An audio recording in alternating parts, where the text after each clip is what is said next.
오늘 우리에게 주시는 하나님의 말씀은 고린도전서 15장 30절에서 34절까지의 말씀입니다. 그리고 또 우리는 무엇 때문에 시시각각으로 위험을 무릅쓰고 있습니까? 형제자매 여러분, 나는 감히 단언합니다. 나는 날마다 죽습니다. 이것은 우리 주 예수 그리스도께서 여러분에게 하신 그 일로 내가 여러분을 자랑스럽게 여기는 것만큼이나 확실한 것입니다. 내가 에베소에서 맹수와 싸웠다고 하더라도 인간적인 동기에서 한 것이라면 그것이 나에게 무슨 유익이 되겠습니까? 만일 죽은 사람이 살아나지 못한다면 내일이면 죽을 터이니 먹고 마시자 할 것입니다.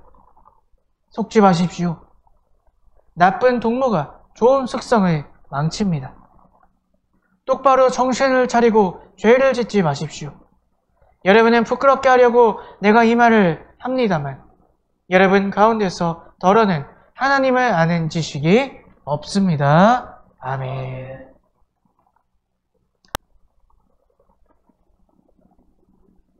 오늘도 우리 예수님을 사랑하시고 주인 삼으셔서 함께 예배드리시는 여러분들을 환영하고 축복합니다.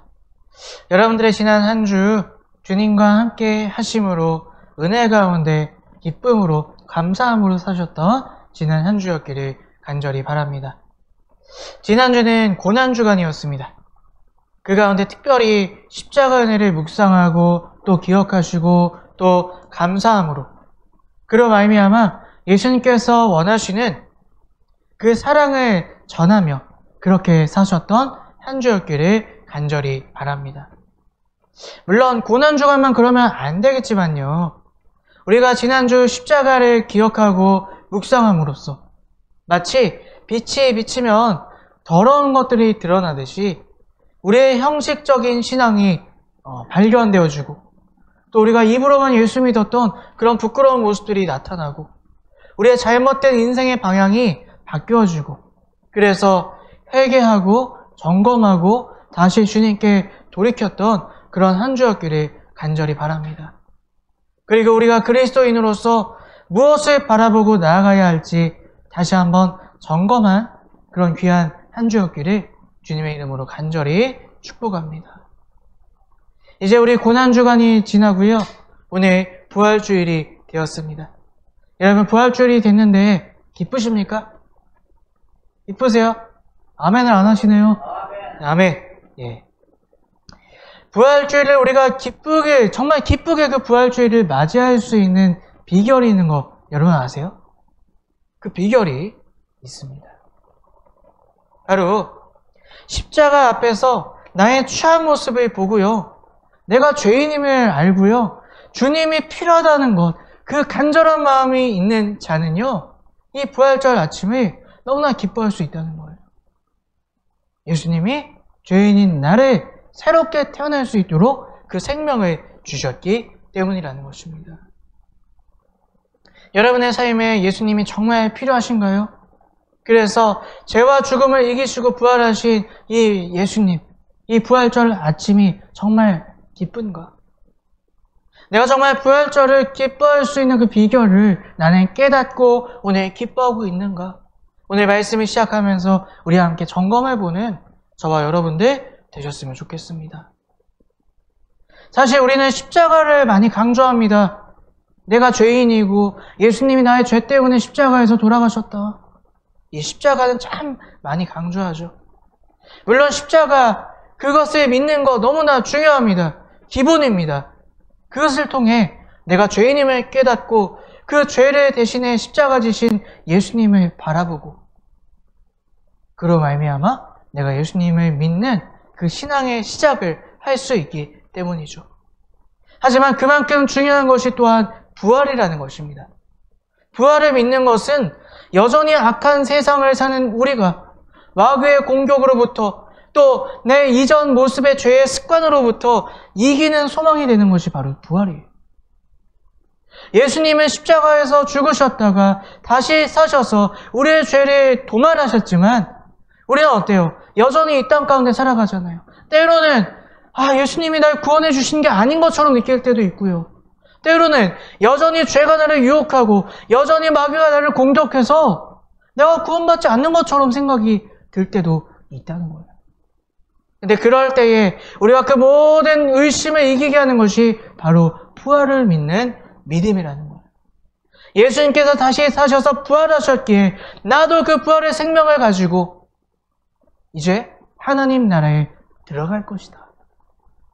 그것을 믿는, 그 부활을 믿는 신앙으로 우리가 살아갈 때 끝까지 예수 믿는 그리스도인으로 하나님 나라를 향해 달려 나아갈 수 있다는 것입니다. 오늘 바울 사도도요, 부활을 믿지 않는 것이 얼마나 어리석은 신앙인가를 우리에게 설명해주고 있습니다. 바울 사도는 오늘 본문 고린도전서 15장 전체에 걸쳐서 부활에 대해서 자세하게 설명해주고 있습니다. 십자가에서 죽으셨다가 부활하신 것이 역사적 사실임을 분명히 바울 사도가 우리에게 알려주고 있습니다. 오늘 본문은 아니지만 고린도전서 15장 3절부터 8절까지의 말씀을 제가 읽어드리겠습니다.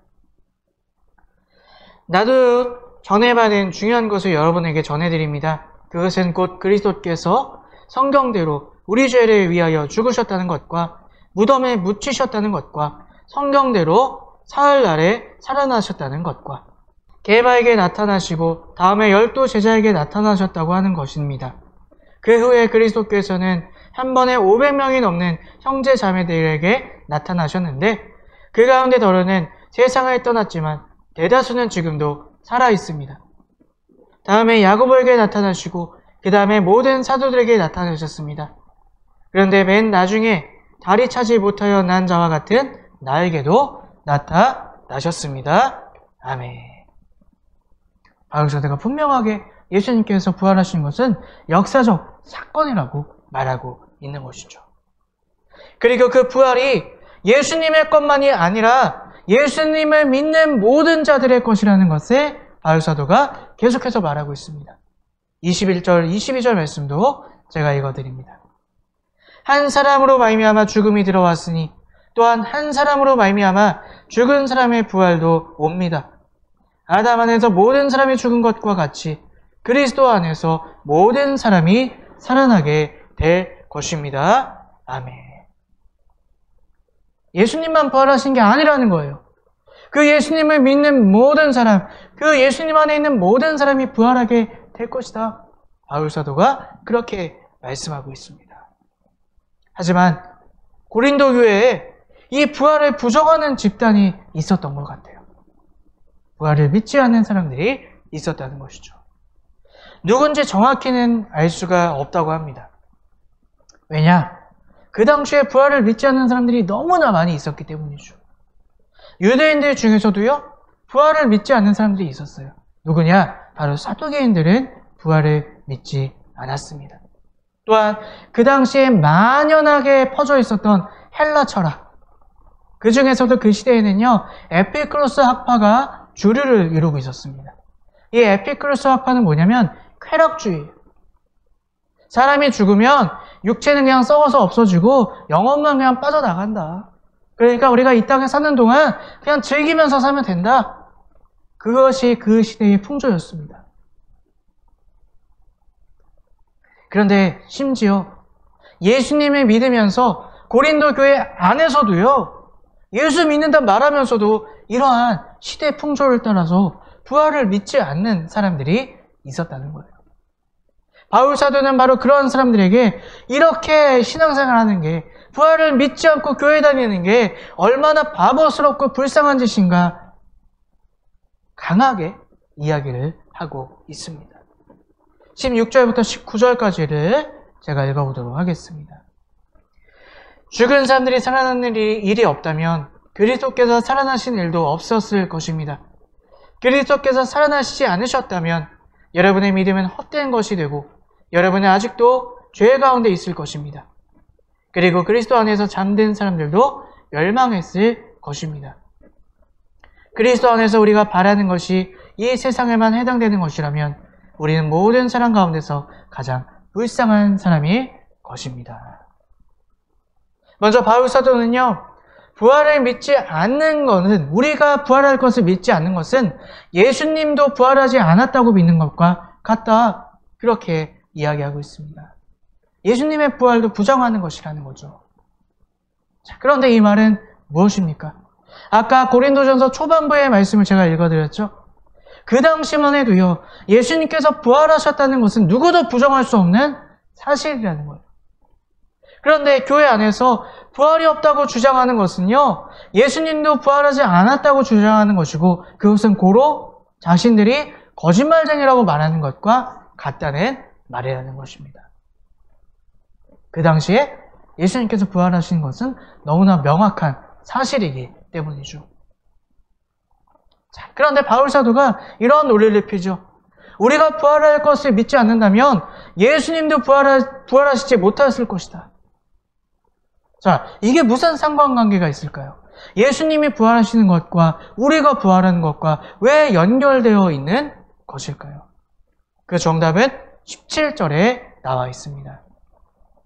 그리스도께서 살아나지 않으셨다면 여러분의 믿음은 헛된 것이 되고 여러분은 아직도 죄 가운데 있을 것입니다.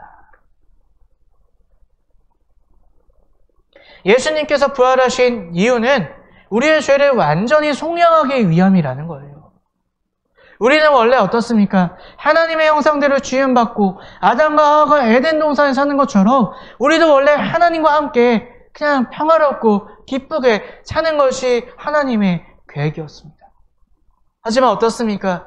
우리의 죄로 인해 망가진 세상 가운데 괴롭게 살다가 죽음이라는 것에 심판을 받아 우리는 죽을 수밖에 없다는 것이죠. 지옥에 갈 수밖에 없다는 것이죠. 하지만 예수님이 그 죄를 대신 짊어지시고 죽으셨다가 죽음을 이기시고 부활하셔서 우리가 다시 하나님의 나라로 들어갈 수 있는 길을 열어주시고 영생을 우리에게 주셨다는 것입니다. 그래서 예수 믿는 것은 뭐예요? 예수 믿는 것은 내가 죄인임을 믿고 나의 죄를 예수님께서 대신 짊어지시고 십자가에서 속량해 주시고 부활의 길, 부활하셔서 영원한 영생의 길, 하나님 나라를 다시 우리에게 열어주셨다는 것, 그것을 믿는 거예요. 그리고 이제 그 목적지를 향해 말씀을 따라 살아가는 것, 그것이 바로 예수 믿는 거예요. 신앙생활하는 거예요. 그냥 내 죄에 속량해 주셨습니다 끝이 아니라 이제 그 영원한 나라가 우리의 목적지가 된 거예요. 우리 영원히 사는 거예요. 그 영원히 살 곳을 향해 걸어 나아가는 거, 그게 온전히 예수를 믿는 우리의 모습이라는 것입니다. 그 길을 향해 나아가는 건 구체적으로 뭡니까? 내 생각이 바뀌어지는 거죠. 내 마음이 달라지는 거죠. 내 행동, 내 가치관이 말씀으로 예수 그리스도로 바뀌어져 가는 거예요. 그것이 바로 부활을 믿는 믿음이라는 거예요. 영원한 나라, 영원한 영생을 소유한 그리스도인의 모습이 되어야 한다는 것입니다. 바울 사도는 부활을 믿지 않는 것이 가장 허망하고 불쌍한 것이다. 19절에서 그렇게 말하고 있습니다. 그리스도 안에서 우리가 바라는 것이 이 세상에만 해당되는 것이라면 우리는 모든 사람 가운데서 가장 불쌍한 사람일 것입니다. 왜 불쌍하죠? 예수 믿기 때문에 이 땅에서 우리가 손해보고 절제하고 그렇게 살아야 되잖아요. 그런데 부활을 믿지 않는다면 그냥 이 땅에서 계속 자제하고 손해보고 그렇게 살다가 죽는다면 이게 얼마나 불쌍하고 억울한 일이라는 말이죠. 이 모든 것이 부활을 믿을 때, 하나님 나라를 바라볼 때 가치가 있고 의미가 있는 것이라는 말입니다. 이것을 믿지 않으면 우리는 사서 고생하는 것밖에 되지 않는다는 것이죠. 그래서 바울 사도는요, 자신의 인생을 통해서 우리에게 분명히 고백하고 있습니다. 오늘 본문 말씀 30절에서 32절까지의 말씀 우리 함께 읽어보도록 하겠습니다. 31절, 32절 말씀 함께 읽어봅니다. 형제자매 여러분, 나는 감히 단언합니다. 나는 날마다 죽습니다. 이것은 우리 주 예수 그리스도께서 여러분에게 하신 그 일로 내가 여러분을 자랑스럽게 여기는 것만큼이나 확실한 것입니다. 내가 에베소에서 맹수와 싸웠다고 하더라도 인간적인 동기에서 한 것이라면 그것이 나에게 무슨 유익이 되겠습니까? 만일 죽은 사람이 살아나지 못한다면 내일이면 죽을 터이니 먹고 마시자 할 것입니다. 아멘. 내가 부활을 믿기 때문에 내가 죽을 만큼 힘든 상황 가운데서도 나는 그것을 감당해낸다는 소리예요. 바울사도가 그렇게 고백하죠. 바울사도 얼마나 힘들게 이 땅 가운데 살았습니까? 매를 맞기도 하고 쫓겨나기도 하고 재판에 걸리기도 하고 감옥에 갇히기도 하고 사형 선고를 받기도 합니다. 그러나 그러한 순환과 고난을 겪었지만 이 바울사도는 뭐예요? 그 부활을 믿기에, 영원한 나라를 믿기에 이것들을 다 감당하며 살 수 있다는 거예요. 더 좋은 나라를 가는 그 과정이기에 세상의 가치, 재물, 이 땅에서 즐거운 것들을 자제하며 살 수 있다는 것입니다. 바울사도의 고백, 이 고백을 통해 오늘 이 부활절 아침 우리가 생각해보고 점검해야 될 것이 바로 이것이라는 거예요. 나는 정말 부활을 믿고 있는가? 그 부활을 믿어서 이 땅을 살아가면서 하나님 말씀을 붙잡고 살아가고 있는가? 우리가 점검해 보아야 한다는 것입니다. 우리는 정말 예수님의 부활하심을 믿어서 그분을 믿고 따르는 나도 새 생명을 얻어 하나님 나라에 들어갈 그렇게 부활할 자라는 소망을 가지고 살아가고 있는가? 오늘 내 자신에게 질문해 보셔야 한다는 것이죠. 그래서 바울처럼 말씀을 위해 고생하며 살고 있는가? 아니면 입으로는 예수 믿는다 말하지만 내가 고생하고 힘든 이유가 여전히 세상 사람들처럼 먹고 살기 위해, 돈 때문에, 저 사람하고 관계 때문에, 건강 때문에, 그거 걱정하기 때문에 어려움을 겪고 있진 않는가? 이 땅을 위해 살고 있진 않는가? 우리가 생각해 보셔야 한다는 것입니다. 여러분, 부활을 믿지 않는 자들이 이 세상을 살아가는 몇 가지 유형이 있습니다. 첫 번째 유형은요, 이 땅의 것을 위해 열심히 살아가는 거예요. 돈을 위해, 명예를 위해, 권력을 위해, 내가 원하는 것을 얻기 위한 욕심을 위해 열심히 살아갑니다. 아마 대부분 가장 많은 사람들이 이렇게 살 거예요. 눈에 불을 켜고 몸이 부서져라. 그렇게 열심히 살아갑니다. 또 다른 유형은요, 오늘만 사는 유형이 있어요. 뭡니까? 열심히 살아도 뭐 안 될 것 같으니까 그냥 오늘 재밌게 살자는 거예요. 매력적인 것을 선택하고 감각적인 것을 위해 살아가는 것. 요즘에 젊은 세대들이 그렇게 살아가죠. 욜로족이라고도 부르죠. 또 어떻습니까? 또 다른 유형이 있습니다. 허무주의, 냉소주의로 살아가는 사람들이 있어요. 모든 것 다 마음에 안 들어요. 세상에 부조리한 거 다 불의한 거 비판합니다. 다 비웃습니다. 조롱합니다. 근데 문제는 뭐예요? 자기도 똑바로 안 살아요. 자기도 그냥 대충 살아요. 아유, 세상이 다 더럽지 뭐. 세상이 다 악하지 뭐. 아유, 그냥 대충 살아. 그렇게 사는 사람들도 이 땅에 존재합니다. 여러분, 근데요, 우리가 정말 예수를 믿는 그리스도인이라면 이런 유형 가운데 속하여 있으면 안 된다는 것입니다.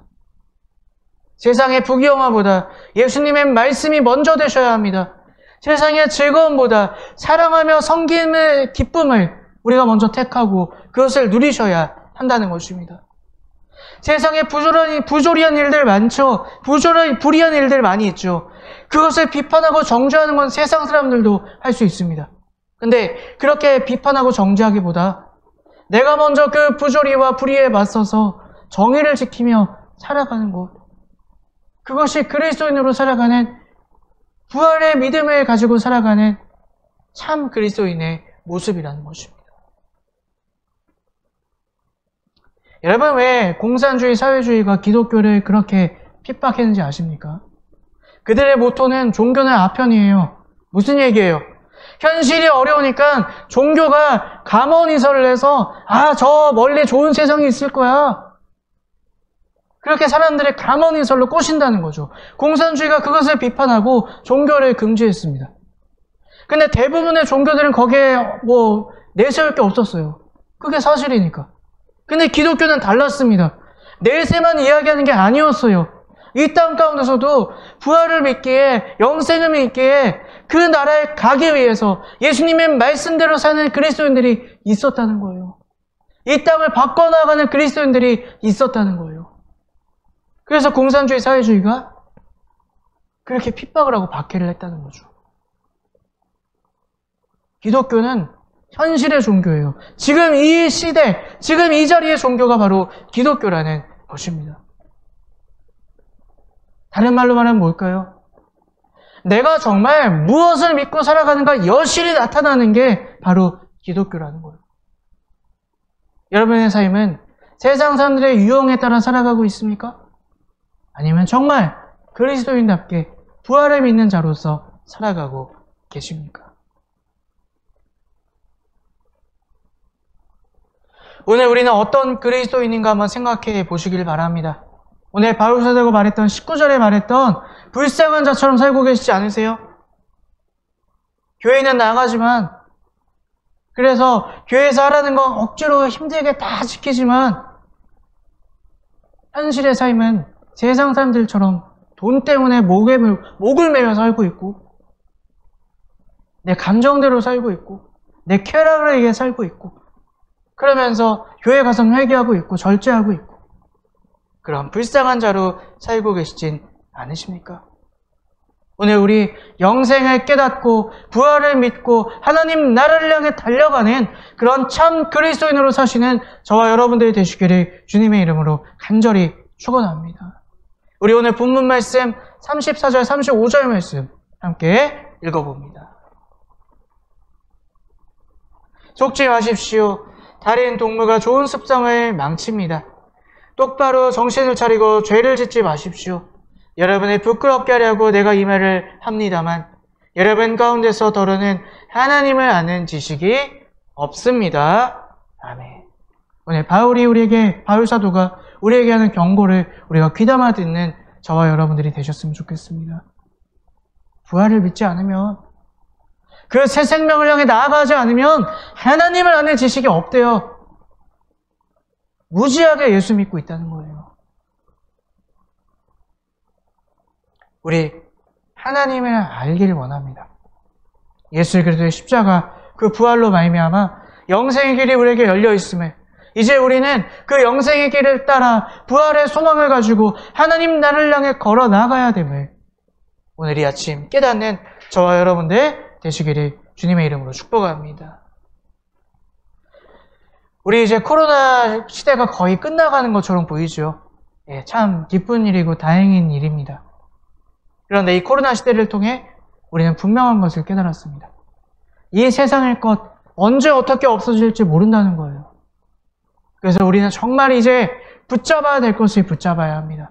세상의 것 붙잡고 살다가 그 세상의 것이 무너지는 날에 우리는 절망할 수밖에 없습니다.